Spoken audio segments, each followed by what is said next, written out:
Hidup kadang menekankan, masalah datang beruntun, hati seolah ingin menyerah. Tapi yakinlah, semua itu bukan tanda Allah membenci kita. Justru itu bentuk kasih sayangnya.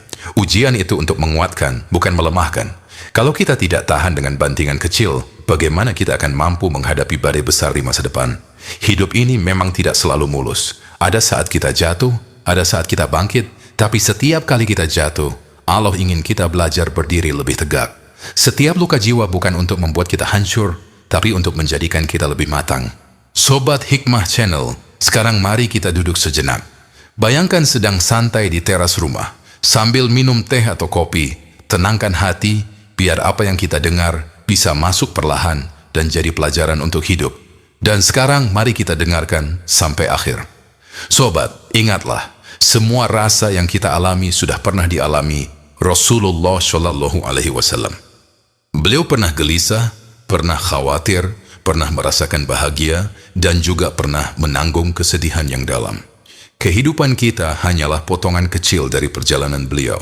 Maka jangan heran kalau kita diuji.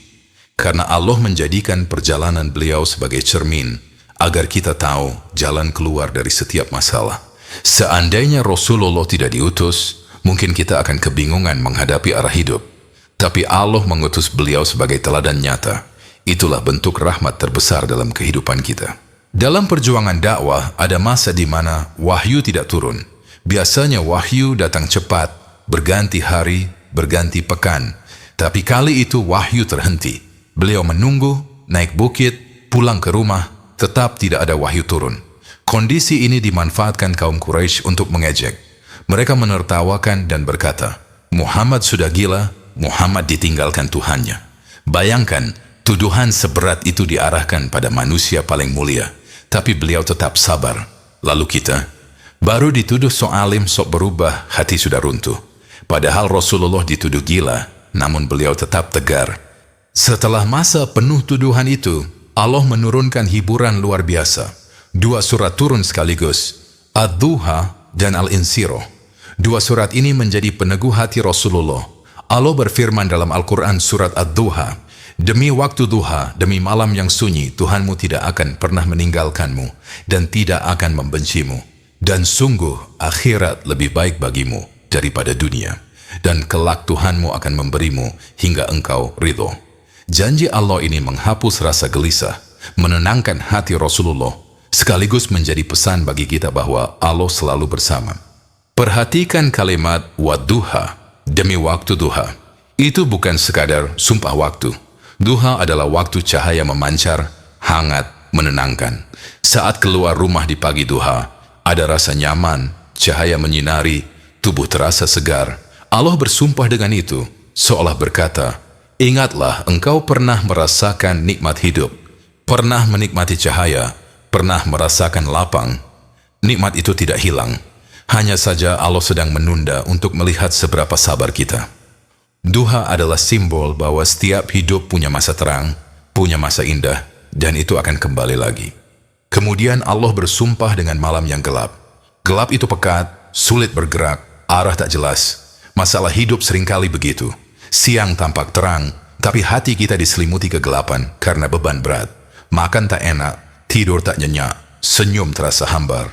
Inilah malam kehidupan. Namun ingat, malam tidak kekal. Malam pasti berganti dengan cahaya pagi. Begitu juga masalah. Masalah sepekat apapun pasti ada jalan keluar. Gelap tidak selamanya, terang akan kembali datang. Inilah pesan Allah. Baik dalam nikmat atau dalam gelap, Dia tidak pernah meninggalkan. Orang-orang boleh mencaci, boleh menuduh, boleh meremehkan. Tapi janji Allah lebih kuat daripada ucapan siapapun. Rasulullah difitnah, disebut gila, ditinggalkan. Tapi Allah menenangkan beliau, Tuhanmu tidak meninggalkanmu. Ini bukan hanya untuk beliau, tapi juga untuk kita. Jika Allah dekat di hati, maka fitnah tidak akan menjatuhkan. Tuduhan tidak akan melemahkan. Justru semua itu akan jadi jalan peningkatan derajat. Bersabar sebentar karena di balik tuduhan ada hadiah yang besar.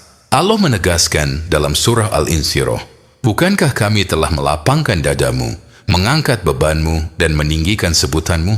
Luar biasa. Hati yang sempit Allah yang melapangkan. Beban yang berat Allah yang mengangkat. Nama yang hina Allah yang memuliakan. Hidup ini tidak akan pernah lepas dari kesulitan. Tapi bersama kesulitan selalu ada kemudahan. Ayat itu tidak hanya hiburan untuk Rasulullah, tapi juga janji untuk kita semua. Lihatlah kehidupan nyata. Ada orang diuji miskin, lalu bersabar, akhirnya Allah lapangkan rezekinya. Ada yang diuji sakit, lalu tawakal, akhirnya Allah sembuhkan. Ada yang difitnah, lalu bersabar, akhirnya Allah tinggikan derajatnya.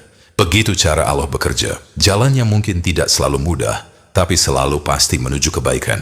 Maka jangan putus asa. Setiap sempit pasti ada lapang, setiap luka pasti ada obat, setiap tangis pasti ada senyum yang menanti. Hidup ini memang silih berganti. Ada masa bahagia, ada masa sempit, ada saat dihormati, ada saat dihina, ada waktu dipuji, ada waktu diremehkan.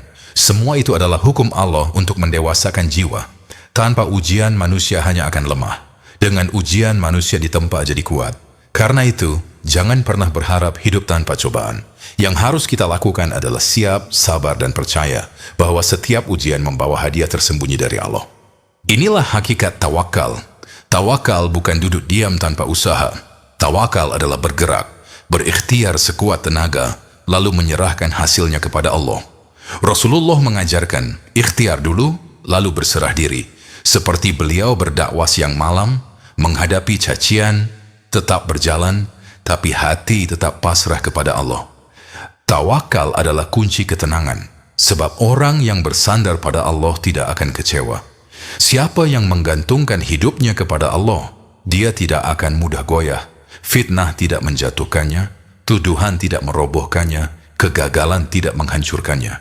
Justru semua itu semakin menguatkan keyakinannya. Karena ia tahu Allah selalu bersama. Dan jika Allah sudah bersama, seluruh dunia tidak akan mampu menjatuhkan. Orang yang bertawakal kepada Allah, hidupnya mungkin tidak selalu mudah, tapi hatinya selalu tenang. Kisah Rasulullah ini menjadi pelajaran untuk kita semua. Beliau pernah dituduh, pernah merasa ditinggalkan, tapi Allah meneguhkan hatinya. Kita pun sama. Jangan pernah berpikir Allah meninggalkan kita. Dalam setiap air mata, ada penghapus dosa. Dalam setiap sabar, ada pahala tanpa batas. Dan dalam setiap tawakal, ada ketenangan yang tak ternilai. Hikmah Channel sedikit menambahkan doa. Semoga Allah kabulkan segala doa baik kita, terutama kebutuhan kita dalam sehari-hari. Ya Allah, kuatkan hati kami dalam menghadapi ujian-Mu. Lapangkan dada kami, ringankan beban kami, beri kemampuan untuk bertawakal penuh hanya kepadamu. Jangan biarkan hati ini merasa jauh darimu. Angkat derajat kami dengan kesabaran, muliakan nama kami dengan keimanan. Jadikan setiap langkah kami menuju ridho-Mu, dan akhiri hidup kami dengan husnul khotimah. Amin ya Rabbal Alamin. Terima kasih sudah sama-sama mendengarkan. Semoga bisa jadi cahaya untuk hari-hari kita. Jangan lupa bagikan video ini, like dan subscribe Hikmah Channel. Insya Allah kita akan terus belajar bareng lewat kisah dan hikmah yang menyejukkan.